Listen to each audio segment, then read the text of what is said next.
Hello, everybody out there in YouTube land or Rumble land or Rumble land or Twitter land, because guess what? These videos are going on Rumble and Twitter too. That's right.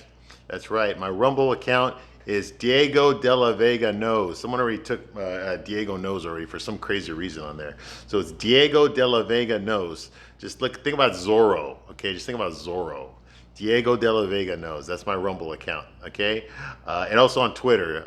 Diego Knows on Twitter too, yeah. I'm posting these videos there too, okay? Not just YouTube, because eventually YouTube is going to get rid of me. Okay, they're going to get rid of me, just like they're like trying to get rid of Megan Fox right now, who I really love. She's a great YouTuber. I'm a big fan of hers. I support everything that she does, you know. So right now, YouTube has demonetized her. Okay, like they're doing to all conservatives. I mean, they're even doing that like to the Daily Wire and stuff, you know. They already got kicked Steven Crowder out, you know.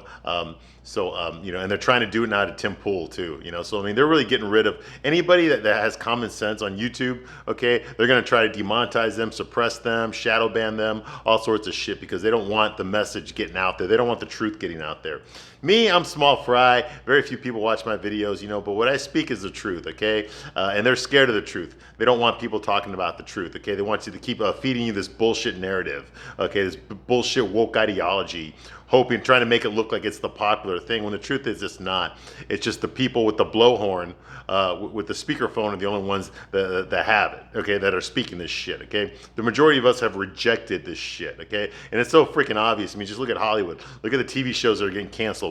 Fucking Disney Plus is getting rid of their own fucking shows that they created for Disney Plus because nobody's watching it. Why? Because they're fucking woke. Okay, nobody wants woke, all right?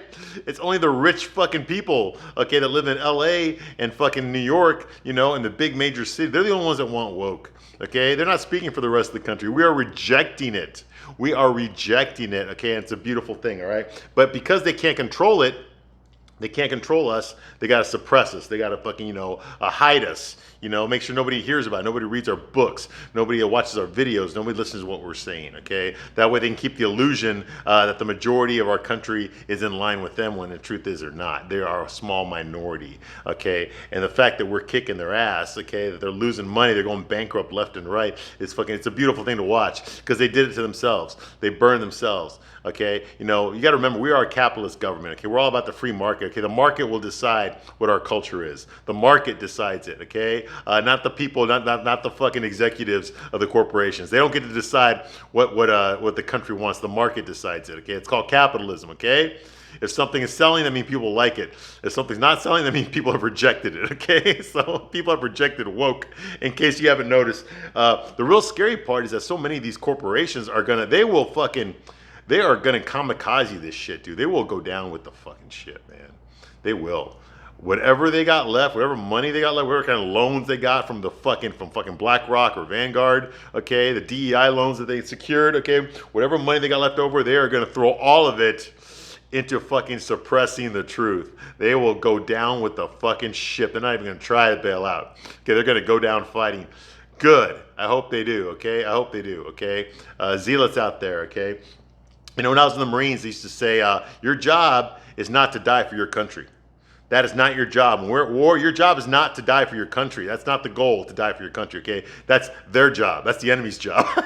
And it's true. And it's fucking true, so absolutely. I hope the next fucking Little Mermaid Part 2, Electric Boogaloo, I hope it has a fucking $750 million budget. I hope it does. And I hope RuPaul is the fucking mermaid.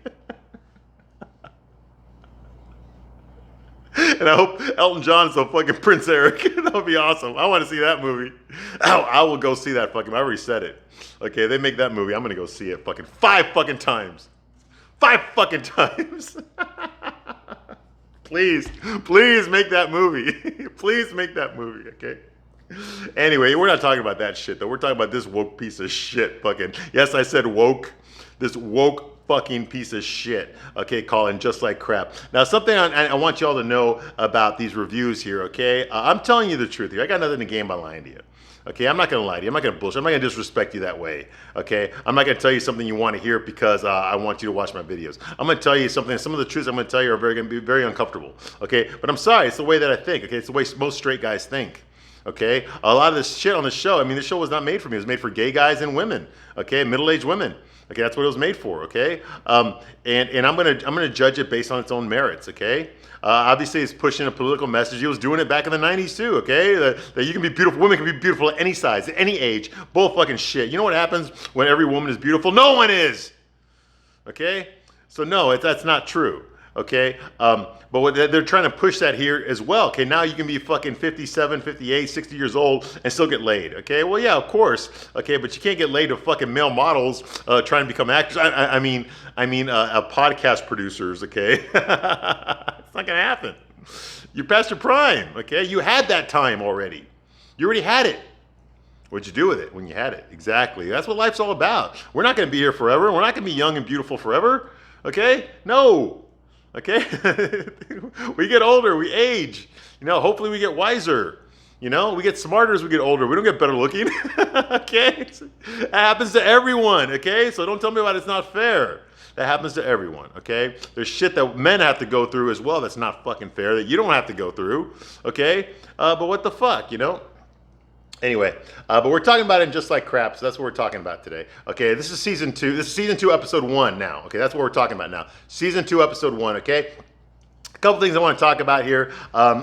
Now, the last videos that I did about I made a lot of videos about episode 1. Well, the reason I did that, okay, was because I needed to get past a lot of the stuff about Sex and the City and a lot of the stuff about like philosophy and how and with female and male dynamics, okay, how we relate to each other, the bullshit that the media fucking feeds you, and what the effect that has onto this show and just life in general and our culture. Okay, so now I've gotten that stuff out of the way. Now let's just focus on just the episode alone and not try to go different other directions like I was doing, okay? I was trying to get you kind of wrapped up into my philosophy and how I look at things and how I think of things and how men think about a lot of these situations here. What would be realistic as opposed to what this TV show gave you, okay? And a lot of the stuff I talked about was how, you know, women treat men and how the women on the show are treating their husbands. It's fucking disgusting. And what kind of husbands? These aren't even fucking real men, okay? So I got a lot of that out of my system already. I'm not really going to talk about that stuff too much anymore. I'm just going to focus on the episode, okay? So episode 2 of the review here is not going to be as many videos as episode 1, okay? I was just trying to get caught up, okay, so you can understand exactly where I'm coming from,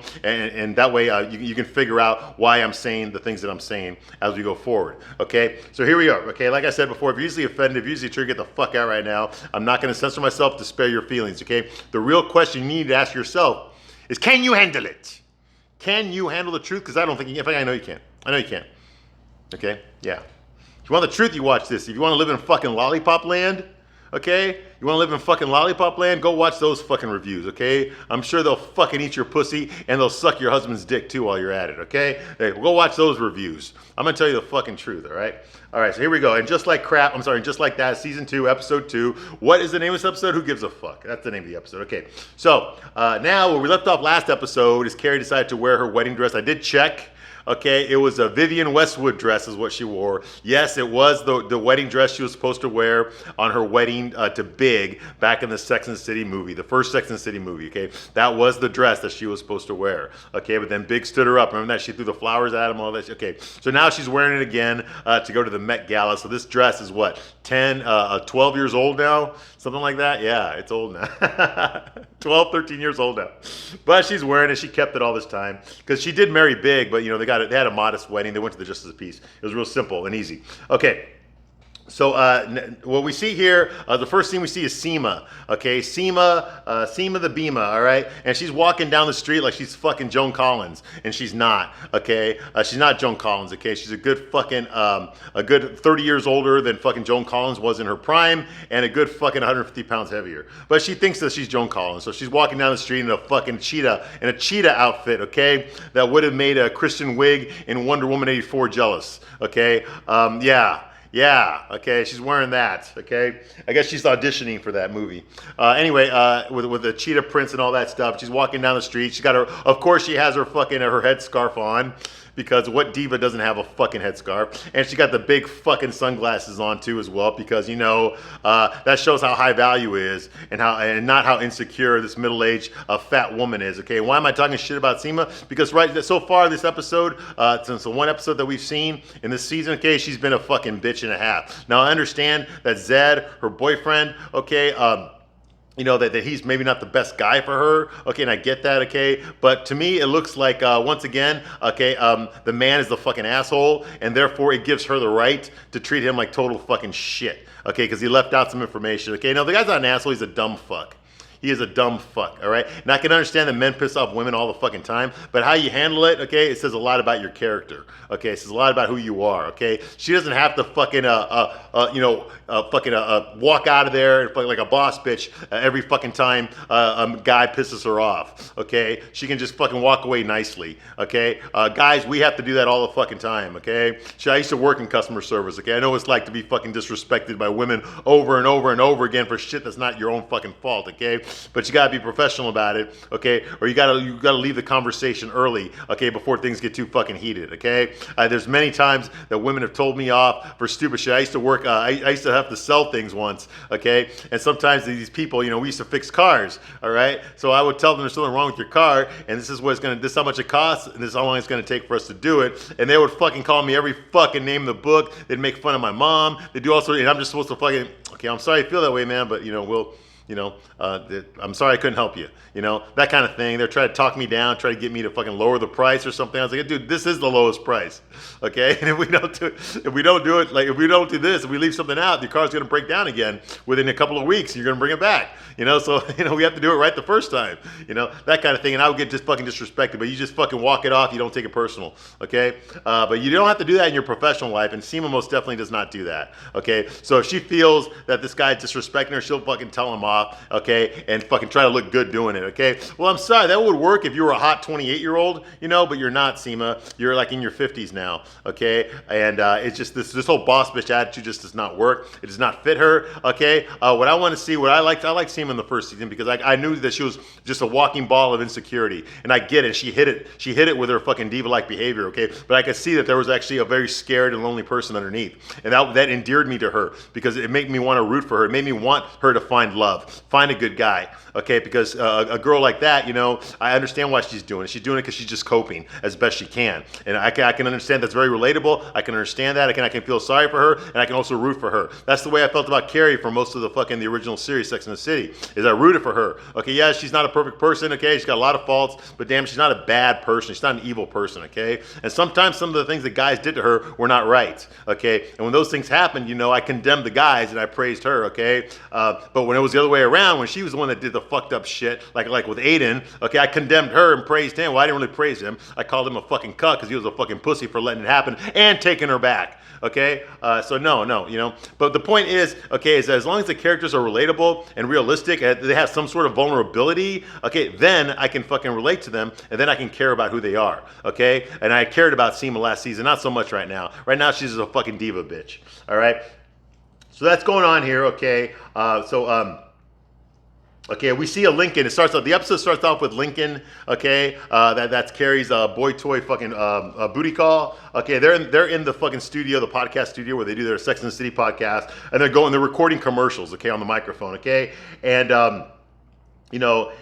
suppositories. Yeah, they're talking about suppositories. They're doing a menstruating fucking tampon commercial, I guess. I don't fucking know.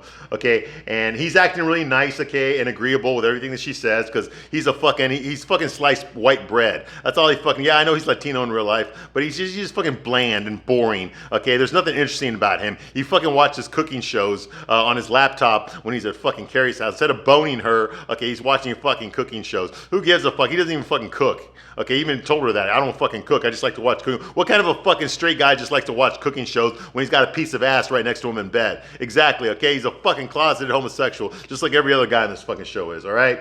Okay, he's acting real nice and agreeable, okay, while Carrie is flipping out. Clary's flipping out because she has to read an ad for a fucking tampon, for a suppository, okay?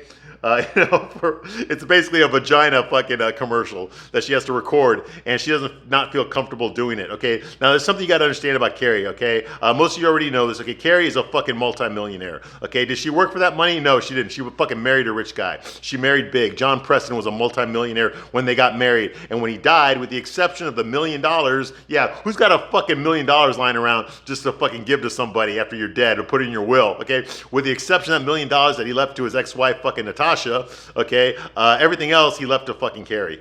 Okay, so she's a multi-millionaire. She never has to work again for the rest of her fucking life. The only reason she's doing this podcast is because she's fucking bored. She needs to find something to do.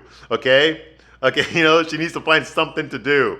Okay, Miranda's living in fucking LA now with her fucking disgusting, ugly land whale. Okay, and Charlotte is hanging out with fucking Lisa Todd Wexley now. Okay, another fucking billionaire soccer mom who lives off of her husband as well. Okay, so they don't have as much time together with her girlfriends, and Samantha's fucking gone, and we all know why. Kim Cattrall's not there. Okay, so she's got nothing to do all fucking day except shop. So what does she do? She fucking decides to do a podcast. Okay, that's what she took over Shay's fucking podcast for her. Okay, and of course Lincoln was the producer, so they started fucking. Okay, because she's a widow now. Okay, so she's just fucking sitting in money. She's fucking swimming in fucking dough. Okay, she's got nothing else to do but fucking work on this podcast. Okay, and she's offended by this fucking commercial they want her to do for a tampon commercial. All right.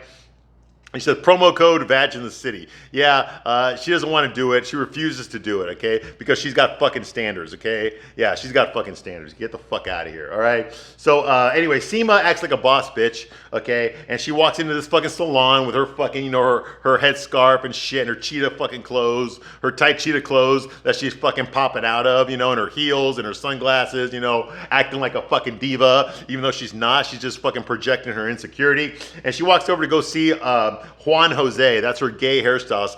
Why is it well, of course it's a gay hairstylist. What, did you think there was a straight hairstylist on the show? Fuck no. Okay, because that would be fucking homophobic, wouldn't it? All right, so Seema's there, okay, and she shows up at the salon, okay. And I'm looking at her outfit here, her fucking cheetah outfit from fucking Wonder Woman fucking 84. And I'm like, yeah, no wonder you're single, Seema. No wonder you're single, okay? So she's there to get blown. That's what Juan Jose says. Are you ready to get blown? And she's like, yes. Like, what the fuck? People don't act this way with each other. Get the fuck out of here. My God, okay? Her gay hairstylist, okay? Who gives her advice, okay? Now, he likes to give his clients advice, okay, on what to do with their fucking lives, all right? Yeah, I guess all hairstylists do it. My barber doesn't do that, okay? But who gives advice on why it was a mistake to give up Zed, okay? Now, she gave up Zed because he's living with his wife. She's been fucking him for a year now, and she did not know that. She found out when she met his wife and they had lunch together, and his ex-wife mentioned that, oh yeah, well, he still lives with me in the house. So she broke up with him like a fucking boss bitch. Of course she did, okay? Like fucking Joan Collins, all right? So that's going on here, okay? And of course her hairstylist just goes in there and goes like, you sit in my chair for 10 years with your red flags and your standards. No wonder you're still alone. Hey, isn't that what I've been saying? But I didn't say it that way, did I? That's what I've been saying in these videos. What the fuck? Seema, okay, there's an index, okay? There's an index. The hotter you are, the more you can get away with. Okay? The hotter you are, the more high-value men are going to want you, and the more you can get away. They will put up with your shit. Okay? Okay, but the older you get, okay, the less attractive you get, okay, the less they're going to put up with your shit, okay? And Seema, you're down here now, okay? So there's really not much that guys are going to put up with now, okay? They're not. Okay, they're not, okay? So you need to fucking lower your standards, okay? She's got all these red flags. She's got all these fucking standards about what the perfect guy is. Bitch, you are not fucking 19 years old anymore. Now, I've never seen this actress before. I don't know what the fuck she's in, okay? At least I didn't know that was her, okay? But I'm guessing, she's reasonably attractive for her age, but for a 50-something-year-old. So I'm guessing that she was probably hot in her 20s, but I don't fucking know. I never even bothered to look up a picture of this actress, okay? Okay, so maybe in her 20s she could have gotten away with that. Oh, I want a guy who's this, and this, and this, and this, and you better do this, and you better do this, and you better do this, and, okay? You can get away with that when you're young and fucking hot and pretty, okay? But she's not any of those things anymore, okay? So you're gonna have to fucking lower your goddamn fucking standards, okay? If it's good enough for fucking Prince Eric and the Little Mermaid, it's good enough for you, okay? Because that's what happened to Little Mermaid. Remember Sir Grimsby? I just reviewed that movie. That's why I'm mentioning it. Remember Sir Grimsby basically went up to Prince Eric and said, quit chasing that fantasy girl. Instead, settle for the one that's right here in front of you. Okay, well, that's what I'm fucking telling you, Seema. Learn from fucking Sir Grimsby. Watch the fucking Little Mermaid, okay? And fucking lower your goddamn fucking standards. Okay? If you want a 10, you better fucking be a 10 too. And you're not, baby. I'm sorry. You're not. You're not. I mean, I would mercy fuck you if I had to. You know, just close my eyes and pretend that I'm fucking, Margot Robbie. That's what I would do. Okay, but that's only if I was fucking lonely and I couldn't fucking get laid. I couldn't pull any ass tonight. I'd be okay, fine. I'll do you, Seema. Close my eyes and pretend you're fucking Margot Robbie. It'll be fun. You'll have a great time. I know I will, as long as my eyes are closed. But the point is that you're gonna have to fucking lower your standards. Okay, lower your standards. Okay, you are not a 10. Nobody on the show is gonna fucking tell you that, but you're not a fucking 10. You're not. Nowhere near it. All right, you're south of a 10, all right? Anyway, so she gets offended by what her gay hairstylist told her, okay?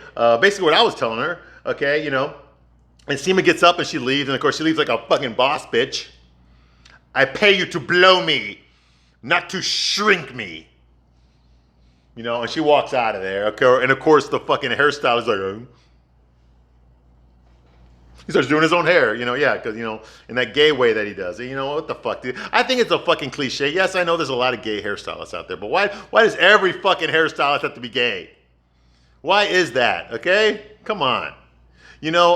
Actually, most of the hairstylists that I've met are actually women. Several of my female friends are hairstylists, okay? They're not gay. They're just hairstylists, okay? How come you never see women doing women's hair? He's always the gay guy. What the fuck is up with that? It sounds very heterophobic to me, Michael Patrick King. All right, so that's going on here, all right, and she leaves, okay. And what I can't understand is that apparently she's been coming to this guy for 10 years, her hairstylist, Juan Jose, and she just now realized after 10 years that he fucking talks about shit that's none of his fucking business. Like, how did you not know that? Okay, because Seema's been single her whole life, as far as I know.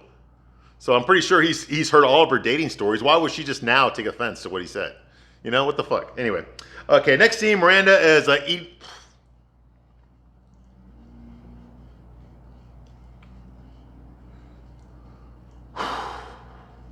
God damn it, dude. I'm not going to be able to eat lunch today. She's doing something, all right? That I really don't want to fucking think about, much less talk about. Yeah, it's gross. It's it's disgusting, and I'm not gonna be able to eat anything today. Okay, no pun intended. Yeah, she's Miranda's doing that, which yeah. There's an old skit from Saturday Night Live. Remember, with Christopher Walken? It was supposed to be like a Civil War skit where he's in the South. He played Colonel Angus. Remember? I don't know much about Colonel Angus. He always rubs me the wrong way. Well, I am Colonel Angus. You're referring to that incident at Big Beaver, where I lost 6 men and was wounded in the jaw.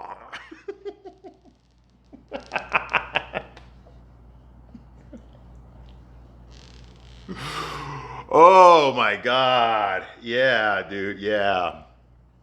Yeah. Yeah. Imagine if Barney Rubble from the Flintstones, he took Fred Flintstone, bent him over, and ate out his asshole. Okay, that is a lot. Picture that in your mind. Okay, that is a lot less gross than this scene. Okay, so we'll just leave it at that. All right. So that's going on here. Yeah. Okay. Anyway, the fucking the land whale, Mrs. Fred Flintstone, answers the phone because it's ringing, so that interrupts the session. Okay.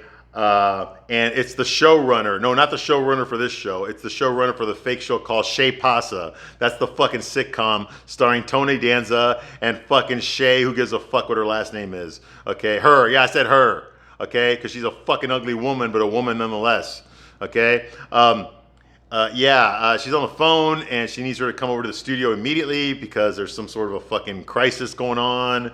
Whatever. Okay, she's got like 1 hour to get there. Okay, and the showrunner's flipping out. Now the showrunner looks like fucking Drew Carey with a fucking blue stripe on his head, but with a vagina. Okay, yeah. That should tell you. It looks exactly like what a typical modern day 2023 television showrunner looks like. Okay, that's exact. Picture that in your mind, and poof, there it appears right there. Okay, yeah, and the reason the showrunner's upset is because the Thing's fucking parents are in town, or some shit like that, and it's therapy day because her parents are in town, and that's not a coincidence. Okay, so yeah, so of course fucking parents all fucking disapprove of this fucking lifestyle. All parents do, okay, right. Okay, and she tells her basically, get your ass over here, your big fucking fat unattractive ass over here, okay, and do your job, okay, because it has to do with your fucking TV show. Okay, now Miranda, of course, is all fucking pissed off. I wish she was, though. That'd be more entertaining and less revolting than what I actually had to watch. I wish Shay had fucking pissed right in her face. That would have been better, okay. I could have pretended it was me doing that. Okay, Miranda's all pissed off and sarcastic that she has to stop doing what she was doing down there, okay, because Shay has to leave to go to work. Okay, once again, Miranda's always taking everything personal, okay? She can't stand it when fucking Shay doesn't give her 150% fucking affection, okay? Every single time Miranda wants to get horny or kinky or do something sexual, whenever Shay says no or not right now, Miranda takes immediate fucking offense to it, and she turns into a big fucking drama ball. Now, she already fucking did this every fucking episode of last season, and apparently they're gonna continue with that this season too, okay? Okay, so the show has turned into a fucking you're a good queer, Charlie Brown. That's basically what Shay said. That's what she refers to her fucking sitcom as. It's turned to you're a good queer, Charlie Brown. Okay, which I guess somebody thought that was fucking funny. I don't think it was. All right, so yeah. So meanwhile, Carrie comes back to work, okay? She's in the elevator with Lincoln, okay? And they're coming back to work together because they both work at the podcast together. And when they get there, they run into fucking this woman named Chloe. Now, we saw Chloe last season, and Chloe is the station manager at this podcast studio, okay? She's a very fucking... She's actually very bitchy, very alpha woman. She likes to curse. She likes to bark orders. She has no tact at all. Okay, she likes to scream and yell at people. Okay, they don't do their job. Okay, and you can't really say anything to her because she's in a wheelchair. Okay, so everybody just fucking takes what she says, all the abuse that she slings out, her crassiness. Okay, she's very frank when she talks, you know. Okay, and she's very mean. Okay, when she barks her orders, she tells people to quit being stupid and you're an idiot and shut the fuck up and blah blah blah. You know, she talks that way to her fucking employees. All right, and she's pissed off. Okay, and now it turns out that she's pregnant too. How the fuck? I don't even want to think about that. But she's in a wheelchair and now she's pregnant, so that gives her a reason to fucking talk shit to all of her employees. Okay, and she talks shit to Lincoln and to fucking Carrie. Okay, she's angry. Okay.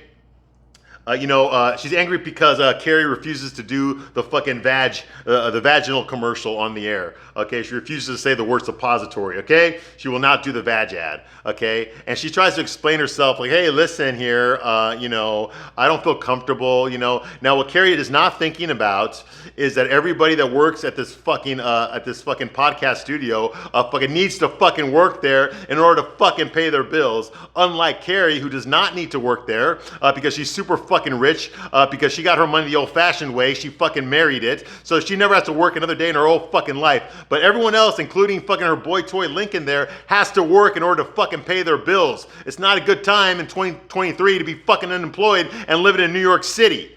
Okay? Now, Carrie doesn't give two fucking shits about that. She's more concerned with her fucking ideals about not fucking talking about vag anything as a commercial on a goddamn show called Sex in the fucking City. She doesn't give two shits if everyone there loses their fucking job because she refuses to say vagina on the fucking air. She don't give two shits about that. She's sticking to her principles.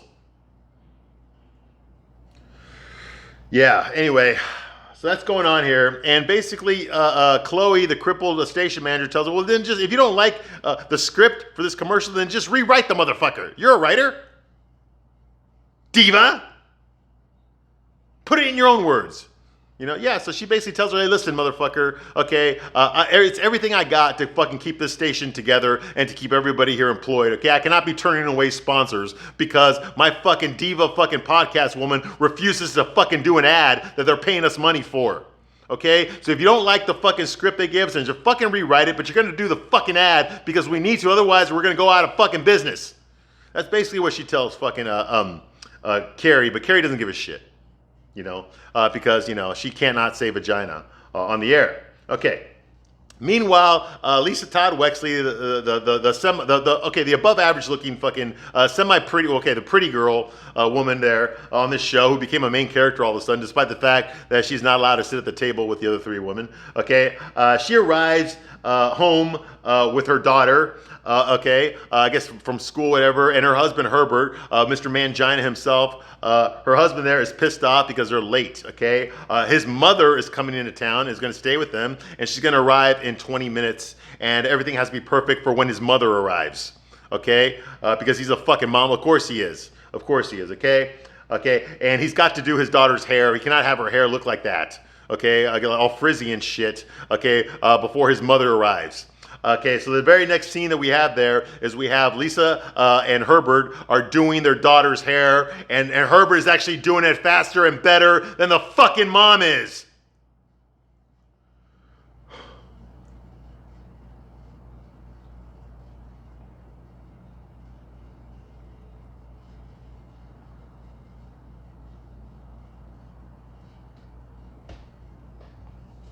In fact, he's actually criticizing her for not braiding their daughter's hair fast enough.